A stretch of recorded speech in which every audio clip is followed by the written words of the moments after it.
Dr. Ariane from the Movement Paradigm. Did you know that your pelvic floor is directly linked to your gut health? And we're going to talk about that important connection today.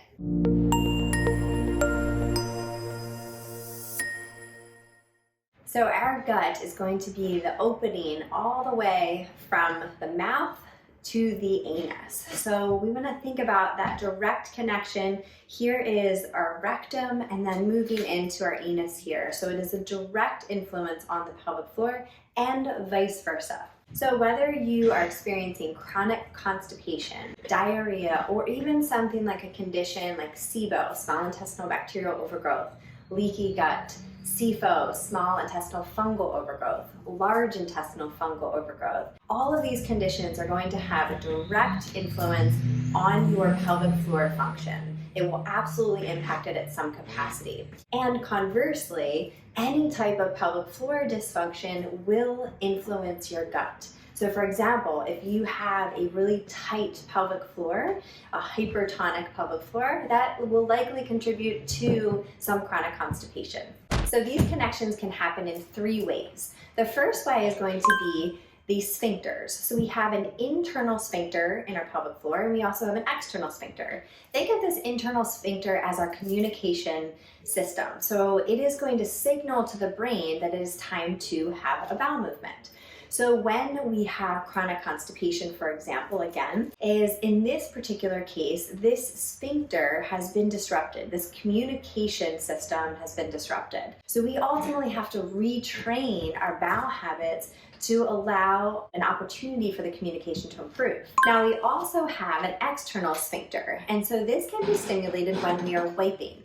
So if we are having excessive wiping when having a bowel movement, then what happens is it's going to stimulate that sphincter to drop stool down through the rectum to continue to go. So the more that we do this, we're again creating this miscommunication and ultimately having to wipe more. This can commonly be associated with someone who is having looser stools and potentially has dysbiosis or leaky gut and is chronically wiping when they're going to the bathroom to make sure that they're clean. The next connection is essentially pushing, or we can also call this as poor pressure management. So everything related to the bowel movements and the pelvic floor, we want to think about pressure management. So if you've ever gone to the bathroom, whether it was looser stools or it was firmer stools, and you were pushing it out, so you were trying to really bear down and push down to release. Well, unfortunately, this is really poor pressure management in our core and definitely within our pelvic floor. So this can cause a lot of pelvic floor dysfunction. So what we want to think about doing is managing that pressure properly. So there's an exercise that you can do called belly big, belly hard. So when you feel like you're about to have a bowel movement, so you're just about to go, and that's the time where you would be pushing. What you can try is making a closed fist with just a little hole here. You take a breath in, you blow into the fist. You can see my cheeks are puffing out. You do that for 3 seconds. Pull it away, keep breathing.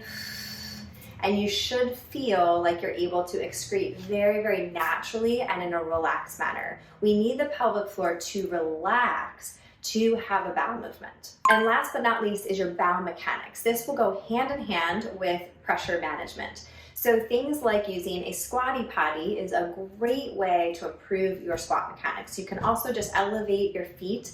So you can put blocks under there if you'd like to do that.